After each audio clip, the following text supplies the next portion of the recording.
Hello, good evening. कैसे हो आप सभी? आई होप सब एकदम बढ़िया होंगे और अपनी पढ़ाई में मज़े से कर रहे होंगे।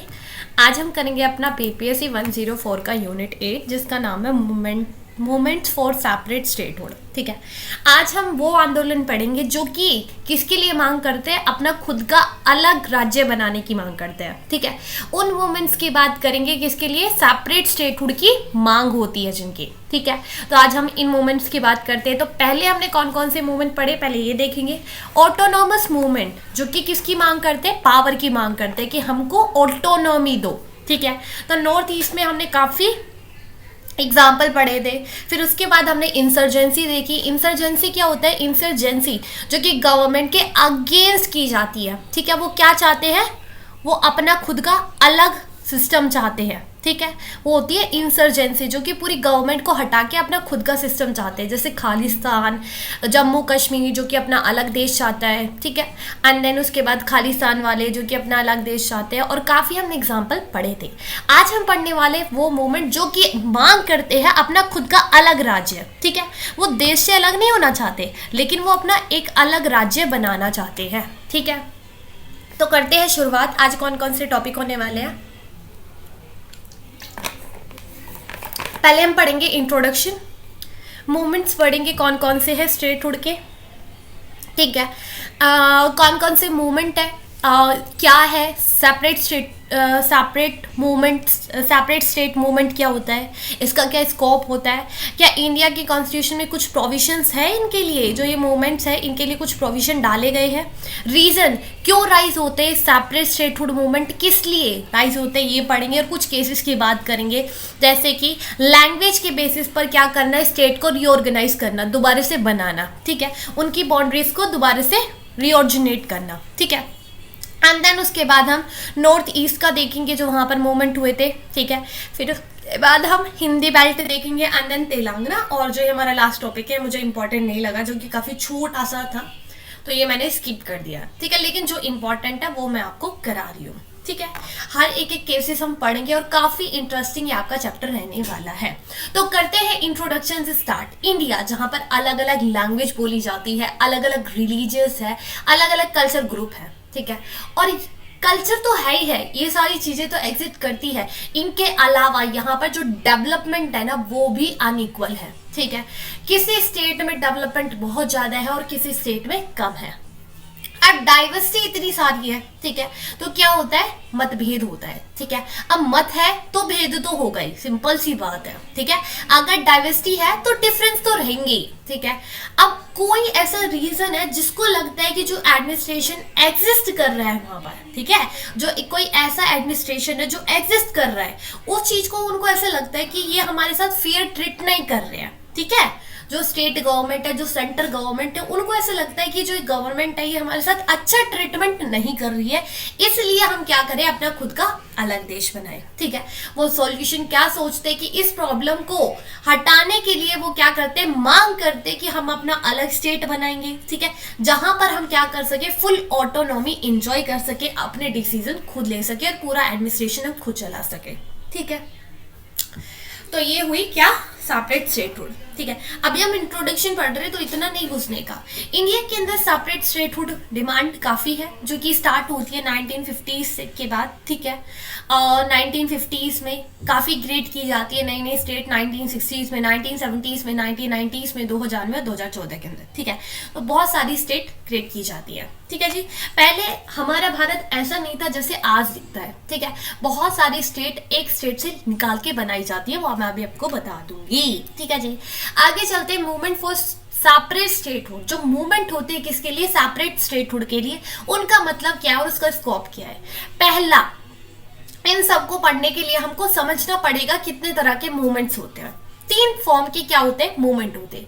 पहला होता है स्टेटहुड मूवमेंट, दूसरा होता है ऑटोनॉमी मूवमेंट, एंड तीसरा सेसेशनिस्ट मूवमेंट। ठीक है, स्टेटहुड मूवमेंट जो कि चाहता है कि हमारा खुद का अलग राज्य बने। ठीक है, वो चाहता है कि हम इस राज्य से निकल के अपना खुद का अलग राज्य बनाएं। उनका ये मांग नहीं रहता कि हमको पावर चाहिए, हमको अलग एडमिनिस्ट्रेशन सिस्टम चाहिए, नहीं, वो कह रहे हैं कि हमको इस राज्य से प्रॉब्लम है, हमको अपना खुद का अलग राज्य चाहिए।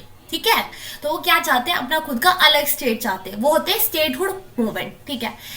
उसके बाद जो ऑटोनॉमी मूवमेंट होते हैं वो होते हैं पावर के लिए, वो मांग करते हैं ऑटोनॉमी की। जैसे हमने नॉर्थ ईस्ट के अंदर काफी मूवमेंट पढ़े थे, ठीक है, वो उस स्टेट से अलग होने की बात नहीं कर रहे थे, वो किसकी बात कर रहे थे, ऑटोनॉमी की बात कर रहे थे। वो बोल रहे थे कि हमको ऑटोनॉमी चाहिए जो कि हम अपने कल्चर को, लैंग्वेज को प्रिजर्व कर सके, ठीक है। सेसेशनिस्ट मूवमेंट क्या होता है, ये इन दोनों से ही अलग होता है। ये मांग करता है कि देखो हमको इस देश के साथ ही नहीं रहना, हमको क्या चाहिए, हमको अपना अलग देश चाहिए, ठीक है। ये मांग करते हैं किसकी, अलग देश की, ठीक है। तो ये कौन से हुए, सेसेशनिस्ट मूवमेंट, ठीक है। तो 3 तरह के मूवमेंट पढ़े, जल्दी से बताओ। स्टेटहुड मूवमेंट जिसमें सेपरेट स्टेट की मांग उठती है, ठीक है। ऑटोनॉमी मूवमेंट जिसमें वो ऑटोनॉमी चाहते हैं, एंड देन थर्ड मूवमेंट जहां पर वो अपना खुद का अलग देश चाहते हैं, ठीक है। आई होप समझ में आया होगा। आगे चलते हैं। क्या इंडिया के कॉन्स्टिट्यूशन में कुछ प्रोविजन डाले गए हैं न्यू स्टेट को क्रिएट करने के लिए, ठीक है।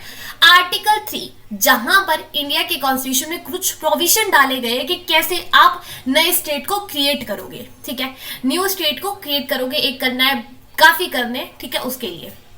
तो कॉन्स्टिट्यूशनली देखें हम, क्या होता है कि जो प्रेसिडेंट है उसके पास पावर है किसका, क्रिएट करने का, किसका, प्रोसेस न्यू स्टेट का, ठीक है, कि उन्हीं के पास पावर है, वो क्या कर सकते हैं, क्रिएशन कर सकते हैं एक न्यू स्टेट का, ठीक है। अब कैसे क्रिएट किया जाएगा, प्रेसिडेंट के पास जो स्टेट है वो रिक्वेस्ट करेगा, ठीक है, वो अपनी इच्छा को किसके पास लेकर जाएगा, जो वो मांग है वो प्रेसिडेंट के पास लेकर जाएगा। अब प्रेसिडेंट वहां की स्टेट असेंबली से ये रेजोल्यूशन पास कराएगा, ठीक है। जो स्टेट असेंबली होती है, जो असेंबली होती है ना, विधानसभा, ठीक है, तो वहां से क्या होगा, उस स्टेट की विधानसभा से ये रेजोल्यूशन पास होगा, ठीक है। एंड देन उसके बाद क्या होगा, जो वहां के प्रेसिडेंट है वो जो रेजोल्यूशन आया है उसको लेकर आएंगे कहां पर, यूनियन गवर्नमेंट के पास, ठीक है। उस बिल को कहां पर लेके आएंगे, यूनियन गवर्नमेंट के पास, ठीक है। दोनों हाउस से उस बिल को पास कराएंगे, ठीक है। अब वो दोनों बिल से जब पास हो जाएगा उसके बाद वो क्या बन जाएगा, एक, उसके बाद हमारे प्रेसिडेंट साइन करेंगे उस बिल पे और फिर उसके बाद एक नया स्टेट बन जाएगा। तो क्या बोला कि आर्टिकल 3 में प्रोविजन डाले गए हैं किसके लिए, न्यू स्टेट को क्रिएट करने के लिए। कॉन्स्टिट्यूशनली देखे जो प्रेसिडेंट है उनके पास पावर है किसको क्रिएट करने की, न्यू स्टेट को क्रिएट करने की, ठीक है। प्रेसिडेंट के पास क्या करेंगे, जो स्टेट चाहता है कि हाँ इस स्टेट में से 2 स्टेट बने, ठीक है, जो स्टेट मांग कर रहा है वो अपनी मांग को प्रेसिडेंट के पास लेके जाएगा। प्रेसिडेंट वहां की जो विधानसभा है वहां से एक रेजोल्यूशन पास कराएगा कि ये जो विधानसभा है, जो स्टेट लेजिस्लेटिव वो चाहती है कि यहां से क्या बने, स्टेट बने, एक अलग स्टेट बने। तो इस रेजोल्यूशन को जब वो पास हो जाएगा उसके बाद प्रेसिडेंट यूनियन गवर्नमेंट से बात करेगी। अब यूनियन गवर्नमेंट से वो क्या होगा, फिर दोनों हाउस से, राज्यसभा से और लोकसभा से क्या होगा, बिल पास किया जाएगा। जब वो दोनों बिल दोनों हाउस से जब पास हो जाएगा उसके बाद प्रेसिडेंट उसके ऊपर साइन करेंगे एंड देन फिर जो नया स्टेट बनना चाहता है वो बन जाएगा, ठीक है। तो इजी सा क्रिएशन था कि कैसे इजी सा प्रोसेस था हमारा किसका, इसका स्टेट बनने का। लेकिन ये रियलिटी में इजी नहीं होता है, ठीक है। स्टेट लेजिस्लेचर में काफी प्रॉब्लम हो जाती है, फिर दोनों हाउस से निकलवाना, पास कराना, वो भी काफी बड़ा प्रॉब्लम हो जाता है। आगे चलते हैं, क्या है आगे, क्या है, हाँ आगे, reason for the rise of the separate statehood. क्या रीजन है, किस लिए उभरते हैं, क्या जो सेपरेट स्टेटहुड के मूवमेंट है, मतलब क्यों चाहते हैं वो अपना अलग राज्य, क्या दिक्कत हो रही है उनको, ठीक है। ऐसा क्या है कि जो वो स्टेट में नहीं रहना चाहते, अपना खुद का अलग राज्य चाह रहे हैं, ठीक है। तो काफी अलग अलग फैक्टर है, ठीक है, मल्टीपल फैक्टर है। जैसे कि लैंग्वेज हो सकता है कि एक लैंग्वेज पूरी उस पर स्टेट पर डोमिनेंट है, ठीक है। अब उनको ऐसा लग रहा है कि हमारी जो लैंग्वेज हो कहीं ना कहीं खोती जा रही है, वो अपनी लैंग्वेज को प्रिजर्व करने के लिए अलग स्टेट चाहते हैं। कल्चर हो सकता है, कस्टम हो सकता है, रिलीजन हो सकता है, हिस्टोरिकल बैकग्राउंड हो सकता है और डेवलपमेंट भी हो सकता है कि आधे स्टेट के अंदर क्या है, बहुत ज्यादा डेवलपमेंट है और आधे के ऊपर फोकस नहीं किया जा रहा है, ठीक है। तो ये अलग अलग फैक्टर हो सकते हैं, ठीक है। किसी ऐसे रीजन को, कई ऐसी जगह है जहां को ऐसा जिनको ऐसा लग रहा है कि हमारे साथ बहुत ज्यादा डिस्क्रिमिनेशन हो रहा है, जो गवर्नमेंट है वो क्या कर रही है, हमको निगलेक्ट कर रही है, ठीक है। तो वो क्या करेंगे, वो मांग करेंगे, ठीक है, वो मांग करेंगे कि हमको क्या चाहिए, हमको अपना अलग स्टेट चाहिए जहां पर हमको निगलेक्ट नहीं किया जाएगा, ठीक है। काफी ज्यादा फैक्टर है किसके, इसके सेपरेट स्टेटहुड की मांग की, ठीक है। जो मूवमेंट होता है, जो ये आंदोलन होता है, इसके पीछे काफी रीजन मैंने आपको भी बताया, ठीक है। लेकिन अगर हम कुछ बात करें, कुछ सम फैक्टर जो कि बहुत इंपॉर्टेंट होते हैं किसके लिए, इन मूवमेंट्स के अंदर, जैसे कि लैंग्वेज जो कि बहुत इंपॉर्टेंट, बहुत डिटरमाइनिंग फैक्टर है, जो कि काफी प्रभावित करता है, एक अलग स्टेट की मांग करता है, ठीक है। लैंग्वेज ऐसी चीज है जो कि अलग स्टेट चाहते हैं, ठीक है। एक लैंग्वेज बोलने वाले लोग हैं और फिर दूसरी लैंग्वेज, तो वो क्या चाहेंगे, जो ये लैंग्वेज है ना, एक हिंदी लैंग्वेज बोल रहे हैं, एक इंग्लिश लैंग्वेज बोल रहे हैं, ठीक है। तो इंग्लिश वाले मांग करेंगे कि हमारा खुद का अलग स्टेट बने, ठीक है। तो ऐसे ही क्या होती है, लैंग्वेज काफी बड़ा फैक्टर है। एंड देन डेवलपमेंट भी, इथेंसिटी भी, कोई अपने खुद के कल्चर को प्रिजर्व करना चाहता है, जिसका डिसेंटिव कल्चर है, डिसेंटिव फूड है, डिसेंटिव उनका रिलीजियस है, तो उन सबको प्रिजर्व करने के लिए मांग करेंगे, ठीक है। तो काफी रीजन है। अब हम पढ़ते हैं केसेस क्या है। तो पहले मूवमेंट्स की बात करेंगे जो 1950s में और 1960s में हुए थे, किसके ऊपर, लैंग्वेज को लेकर जो ऑर्गेनाइजेशन कराए गए थे, मतलब फॉर्म किए थे स्टेट, ठीक है। हम लैंग्वेज के बेसिस पर पढ़ने वाले हैं। तो 1950s में क्या होता है, डिमांड उठती है स्टेटहुड की, कि अपना खुद का अलग स्टेट चाहिए, और वो डिमांड किसके बेस पर थी, लैंग्वेज के बेस पर, ठीक है, कि हमारी ये लैंग्वेज अलग है तो हमको अपना अलग राज्य चाहिए। जो पहली लिंग्विस्टिक स्टेट थी वो कौन सी थी, वो थी आंध्र प्रदेश, ठीक है। इंडिपेंडेंस के बाद, जब हमारे भारत को आजादी मिली थी 1947 के बाद, तो पहला जो लैंग्वेज के ऊपर बेसिस पर, ठीक है, लैंग्वेज के बेसिस पर जो पहला क्या बना था, स्टेट बना था, वो था आंध्र प्रदेश, ठीक है।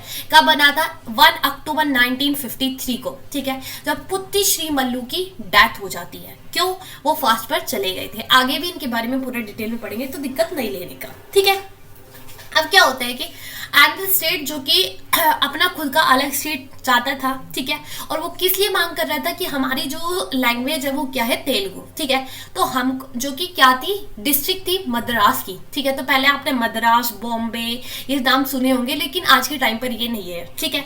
तो क्या करा जाता है, आंध्र प्रदेश की मांग उठती है, जो कि किसकी डिस्ट्रिक्ट थी, मद्रास की पहले, ठीक है। अब क्या होता है, आंध्र प्रदेश बन जाता है, गवर्नमेंट अपॉइंट करती है 1953 में एक कमीशन, किसको, स्टेट रीऑर्गेनाइजेशन कमीशन, ठीक है। इसके चेयरमैन कौन होते हैं, जस्टिस फैसल अली, नाम याद रख लेना, काफी इंपॉर्टेंट है। कमीशन कौन थी, स्टेट रीऑर्गेनाइजेशन कमीशन, और इसके चेयरमैन कौन थे, फजल अली, ठीक है। जो ये एसआरसी कमीशन थी, अपनी रिपोर्ट सबमिट करती है 1955 में। अब इससे पहले हम थोड़ी सी कहानी जान लेते हैं। क्या होता है कि गवर्नमेंट एक कमीशन सेट करती है 1950 और 1948 के अंदर। 1953 के अंदर ये एसआरसी अपॉइंट की गई थी, उससे पहले की बात कर रहे हैं हम, ठीक है, उसके बैकग्राउंड की बात कर रहे हैं। तो गवर्नमेंट क्या करती है, एक कमीशन को अपॉइंट करती है, जो कि धार कमीशन थी, ठीक है, 1948 के अंदर, जो कि देखना चाहती थी कि लैंग्वेज को बेसिस बनाकर हम के स्टेट को फॉर्म कर सकते हैं, ठीक है। ये देखती है कि लैंग्वेज के ऊपर हम क्या अलग अलग स्टेट बना सकते हैं। तो दार कमीशन इस चीज के फेवर नहीं करती कि लैंग्वेज बेसिक नहीं होना चाहिए किसी भी स्टेट का फॉर्मेशन के लिए, ठीक है। अब इस दार कमीशन की रिपोर्ट को एग्जामिन करने के लिए एक और कमेटी बनती है, जो होती है जीवीपी कमेटी। इसके चेयरमैन कौन कौन थे, इसके चेयरमैन थे जवाहरलाल नेहरू, वल्लभ भाई पटेल एंड पतावी सीतारमण, ठीक है। तो ये क्या होते हैं, इसके 3 चेयरमैन होते हैं और ये अपॉइंट किए थे, और ये भी एग्री करते हैं किसकी, दार कमीशन की रिपोर्ट को। ये किसके अगेंस्ट थे कि लैंग्वेज बेसिस नहीं बनना चाहिए किसी भी स्टेट को रीऑर्गेनाइज करने के लिए, ठीक है जी, ठीक है। एसआरसी जो है वो अपनी रिकमेंडेशन देती है कि अब दोबारा से कहानी पर आ जाओ, जो अपॉइंट की गई थी, रिपोर्ट आई थी, उसके बाद क्या बोल रहा है कि जो एसआरसी है वो अपनी रिकमेंडेशन देती है कि अगर आप स्टेट को रीऑर्गेनाइज कराना चाहते हैं ना, लैंग्वेज ही बेसिस होना चाहिए। लैंग्वेज के बेसिक पर ही क्या करोगे, बेस पे ही आप स्टेट को रीऑर्गेनाइज करोगे, उनकी बाउंड्रीज को अलग करोगे, राज्य बनाओगे, ठीक है। और एसआरसी की रिकमेंडेशन पर काफी अलग स्टेट बने थे 1950 से और 1960 के टाइम पर, ठीक है। बहुत सारे स्टेट क्रिएट किए गए थे, ठीक है। जैसे कि पंजाब से हरियाणा, हिमाचल प्रदेश ये निकलता है 1966 के अंदर, ठीक है। अब ये किसकी वजह से, ये रिजल्ट पंजाबी सुबह मूवमेंट होता है, जिसके जो हेड थे वो कौन थे, तारा सिंह, ठीक है, एंड संत फतेह सिंह, ठीक है, जो कि काफ़ी इंपॉर्टेंट रोल प्ले करते हैं पंजाब सुबह मूवमेंट के अंदर, ठीक है। ये पंजाबी लैंग्वेज को काफ़ी वो चाहते थे कि पंजाब जो है एरिया वो अलग होना चाहिए, हरियाणा अलग करो, ठीक है, हिमाचल प्रदेश अलग करो, जो कि हिंदी बोलते हैं, इन लैंग्वेज को अलग करो, पंजाबी लैंग्वेज अलग है, ठीक है जी।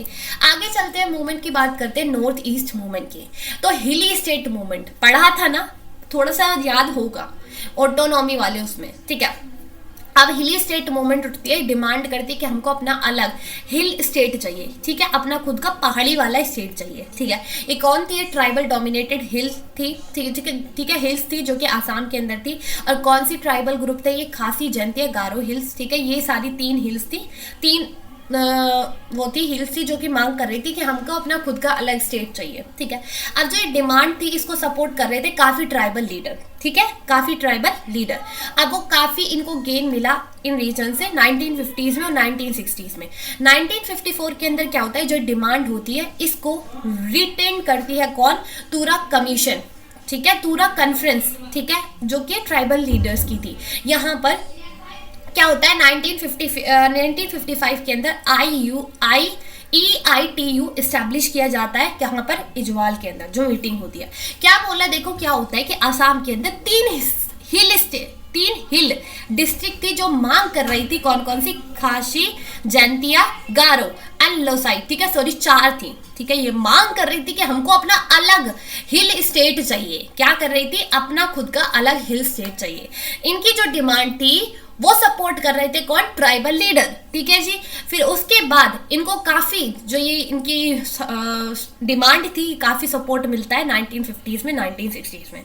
1954 के अंदर क्या होता है, जो डिमांड थी दोबारा से आती है जब तूरा कॉन्फ्रेंस होती है किसकी? ट्राइबल लीडर्स की, जहां पर क्या करा जाता है 1955 रुको यार एक सेकंड के लिए, हाँ, where the tribal union form, ठीक है, हिल ट्राइबल यूनियन फॉर्म होता है कब? 1954 के अंदर। जो डिमांड थी ये तूरा कॉन्फ्रेंस में आती है, किसकी होती है? ये ट्राइबल लीडर्स की होती है, और यहाँ पर हिल ट्राइबल यूनियन फॉर्म किया जाता है, ठीक है।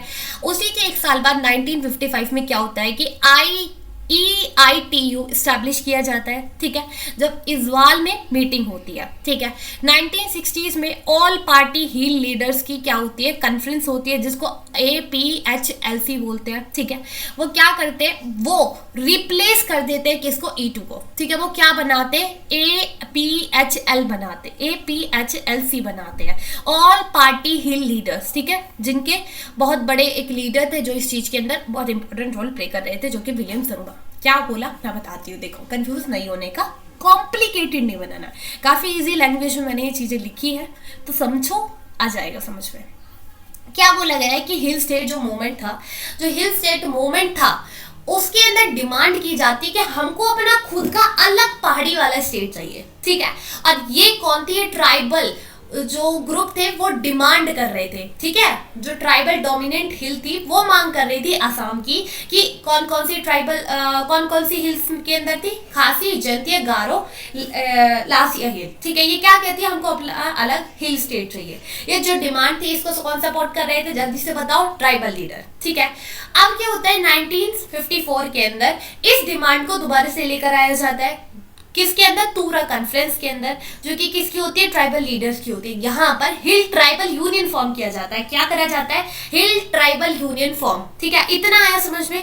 उसके बाद 1 साल बाद ईस्ट से याद रखो, नॉर्थ ईस्ट, ठीक है, eastern Indian tribal union form होता है। पहले उन्होंने हिल ट्राइबल यूनियन फॉर्म किया, फिर उसके बाद eastern Indian tribal union form किया, ठीक है, एजवाल की मीटिंग के अंदर। फिर उसके बाद 1960 में इन्होंने क्या करा? एक जो ये E2 था इसको रिप्लेस करके इन्होंने क्या बनाया? ऑल पार्टी लीडर कॉन्फ्रेंस बनाया, ठीक है। पहले पूरा इंडिया का यूनियन बनाया, ठीक है, हिल ट्राइबल यूनियन बनाया, फिर ईस्टर्न इंडियन ट्राइबल यूनियन बनाया, फिर उसके बाद इन्होंने all party hill leader conference बनाई, ठीक है। तो एक बार लिख लेना, याद हो जाएगा, ठीक है। और इसके अंदर जो प्रोमिनेंट रोल प्ले कर रहे थे जो लीडर, वो कौन थे? विलियम संगमा, ठीक है। काफी ज्यादा फैक्टर, अलग अलग फैक्टर बताए जाते हैं किसके अंदर, जो कि डिमांड था किसका? हिल स्टेट, जो डिमांड कर रहे थे स्टेट बनाने की। बोला जाता है कि जो लैंग्वेज बिल पास हुआ था किसके अंदर? असम लैंग्वेज, असम असेंबली के अंदर, ठीक है, 1960s में, जहां पर असमी जो लैंग्वेज थी वो इम्पोज की जा रही थी नॉन असमी कम्युनिटीज के ऊपर, ठीक है। अब 1960 के अंदर क्या होता है कि जो हमारे प्राइम मिनिस्टर जवाहरलाल नेहरू थे, जब इसकी मांग की जाती है, उनके ऊपर ऑफर किया जाता है एक पैटर्न, वो क्या करते हैं, एक उनके ऊपर ये जो हिल एरिया था, क्या बोला देखो, क्या बोले 1960s में जो हमारे जवाहरलाल नेहरू थे, जब ये मांग कर रहे थे कि हमको अपना अलग स्टेट चाहिए, तो 1960 में जो जवाहरलाल नेहरू थे वो एक पैटर्न लेकर आते हैं इनके लिए, ठीक है, जहां पर इनको ऑटोनॉमी दी जाती है, किसके लिए, हिली एरिया की। लेकिन जो ट्राइबल लीडर्स थे वो क्या करते हैं, जो हिली लीडर्स थे वो रिजेक्ट कर देते कि हमको ऑटोनॉमी नहीं चाहिए, ठीक है। अब कुछ क्या होता है, उसी के बाद फिर इंदिरा गांधी पावर में आती है। इंदिरा गांधी शिलोंग में विजिट करती है 1967 के अंदर, ठीक है, और ये प्रॉमिस करती है कि आसाम को दोबारा से रीऑर्गेनाइज किया जाएगा, ठीक है। और फिर 24 दिसंबर 1969 के अंदर पार्लियामेंट के अंदर कॉन्स्टिट्यूशन अमेंडमेंट होती है, जहां पर आसाम को रीऑर्गेनाइज किया जाता है और मेघालय बिल पास किया जाता है, जहां पर मेघालय को ऑटोनोमस स्टेट बना दिया जाता है, किसके अंदर, आसाम के अंदर, ठीक है। आया समझ में, आया समझ में, दिक्कत तो नहीं है। क्या बोला मैंने, देखो क्या है कि नॉर्थ ईस्ट के अंदर क्या हुआ था, ये समझ में आ गया होगा शायद से, ये तो समझ में आ गया होगा। पहले क्या बना, ट्राइबल यूनियन बना, हिल ट्राइबल यूनियन बना, उसके बाद ईस्टर्न इंडियन ट्राइबल यूनियन बना, उसके बाद all Indian party all party hill leader conference बना, ठीक है।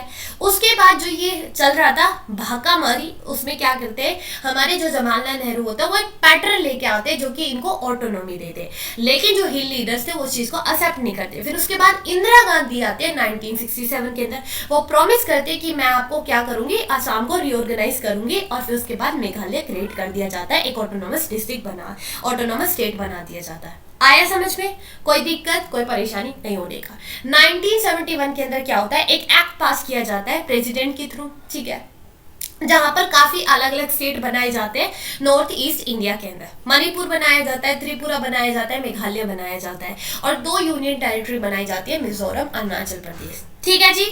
तो हो गया, ये सारी क्रिएट की जाती है किसके अंदर, नॉर्थ ईस्ट स्टेट के अंदर, ठीक है।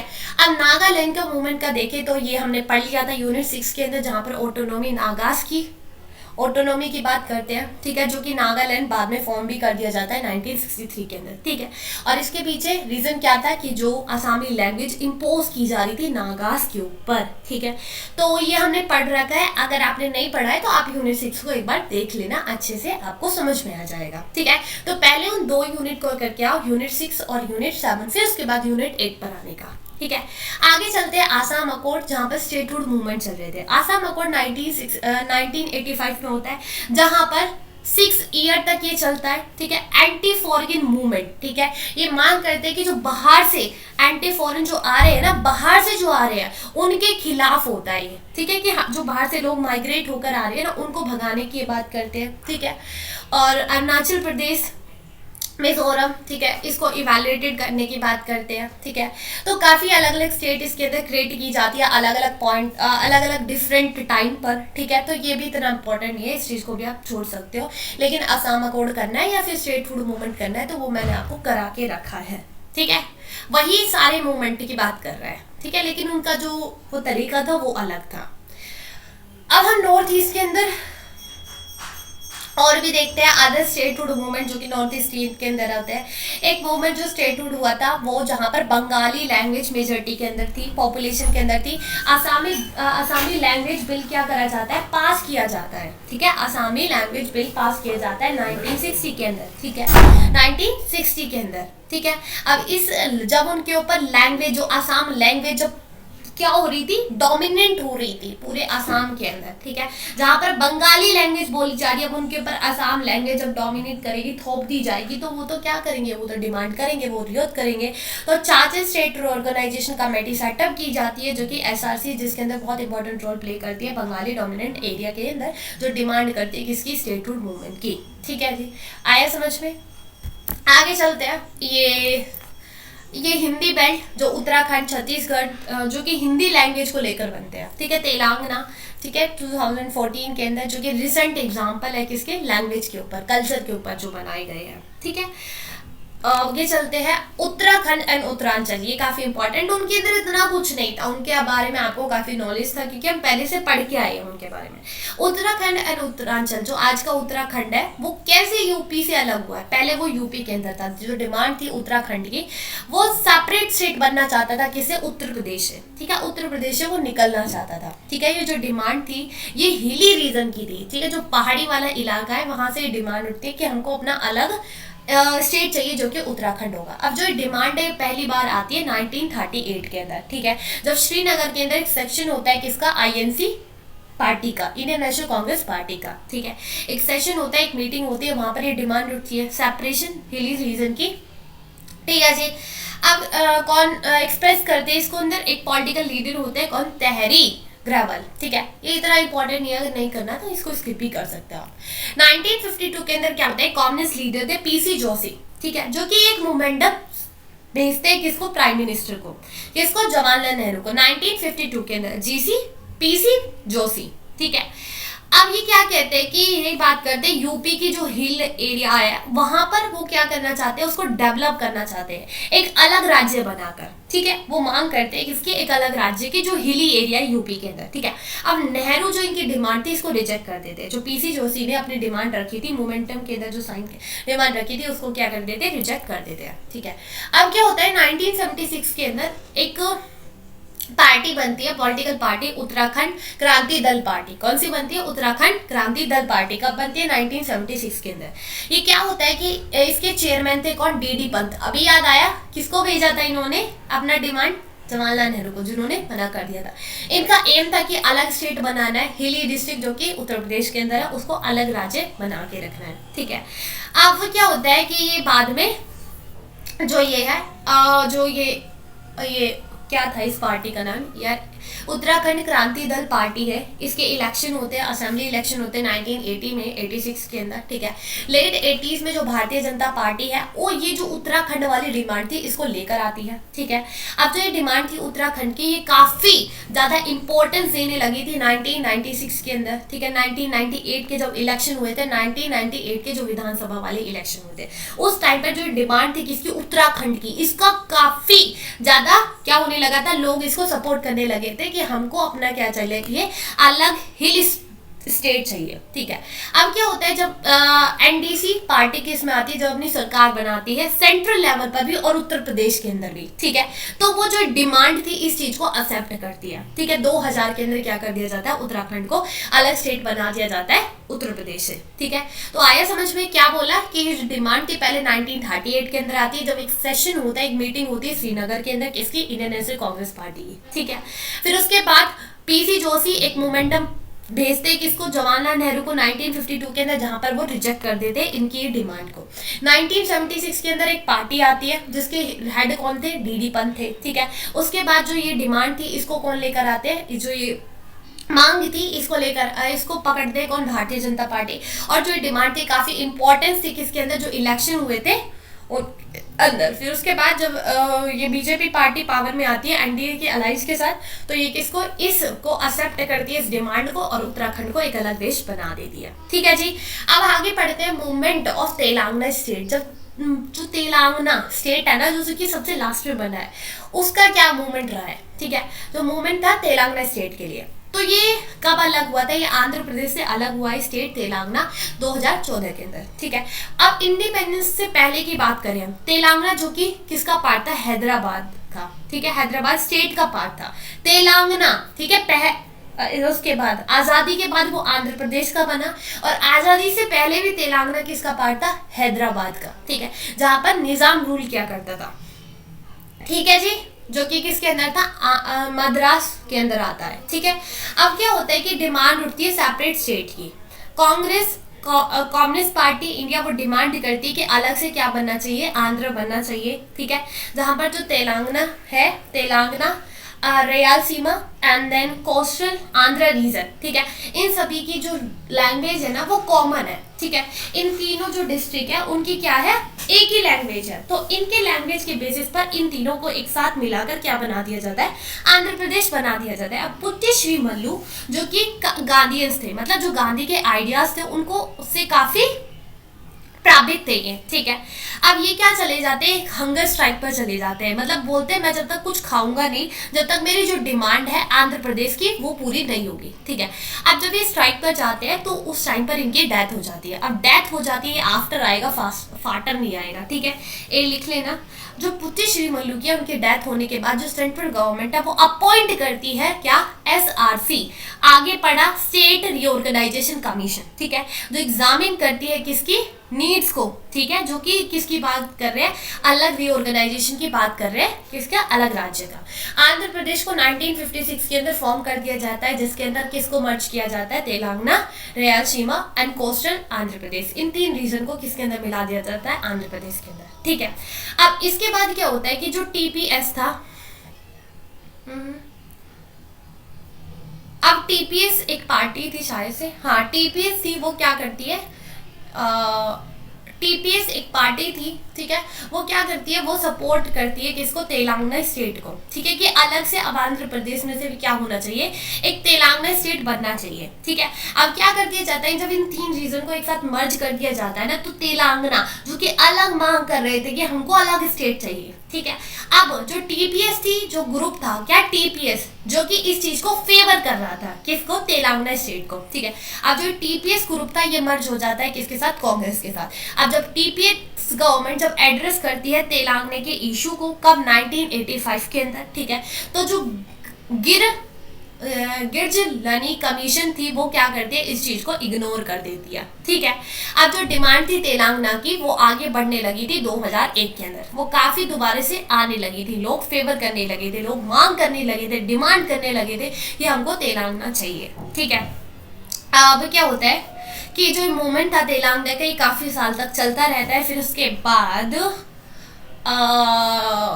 2014 के अंदर जो एक आता है, एक पैसेज आता है, क्या, आंध्र प्रदेश रीऑर्गेनाइजेशन एक्ट आता है, एक एक्ट लेकर आया जाता है 2014 के अंदर, जिसमें जो तेलंगाना है उसको अलग स्टेट बना दिया जाता है, कब, 2 जून 2014 के अंदर, ठीक है। तो क्या बोला, आया समझ में ना स्टोरी, बोल रहे कि तेलंगाना कैसे अलग हुआ था, पहले वो पार्ट था किसका, मद्रास का, जहाँ पे निजाम रूल किया करता था, ठीक है। उसके बाद इंडिपेंडेंस के बाद जो आंध्र प्रदेश की मांग उठती है कहाँ से, हैदराबाद से अलग होने की, पुत्ती श्री मल्लू इस डिमांड को लेकर आते हैं, लेकिन जब स्ट्राइक पर चले जाते हैं तो उनकी डेथ हो जाती है, ठीक है।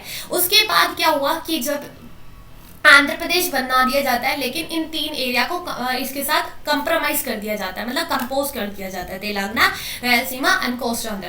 अभी जो तेलंगाना थे मांग कर रहा था कि हमको अपना अलग स्टेट चाहिए, ठीक है। अब 1985 के अंदर इस मांग को लेकर आया जाता है, एड्रेस किया जाता है, ठीक है, लेकिन इसको इग्नोर कर दिया जाता है। लेकिन फिर दोबारा से जो डिमांड है ये उठती है 2001 के अंदर, काफी टाइम तक ये चलता रहा मूवमेंट, और काफी ईयर तक। फिर उसके बाद में आंध्र प्रदेश रीऑर्गेनाइजेशन एक्ट आता है 2014 के अंदर, जहां पर तेलंगाना को अलग स्टेट बना दिया जाता है, कब, जून 2, 2014, ठीक है। आई होप आपको समझ में आया होगा। कहीं भी कोई दिक्कत, कोई परेशानी तो प्लीज आप मेरे से कमेंट सेक्शन में पूछे, ठीक है। और काफी इजी था ये, ठीक है, काफी स्टोरी के टाइप का था कि ऐसा क्या हुआ था, कैसे हुआ था, तो बार बार आप जब पढ़ोगे इसको तो समझ में आ जाएगा, ठीक है। ये रटने वाली चीजें नहीं है, ये बस पढ़ना है, याद भी नहीं करना, बस पढ़ना होता है, 1 बार नहीं, 2 बार नहीं, 3 बार पढ़ो, आ जाएगा समझ में। काफी इजी लैंग्वेज में लिखा हुआ है और कुछ नहीं है, ठीक है। तो मिलते हैं नेक्स्ट लेक्चर के अंदर। So bye, take care, all the very best.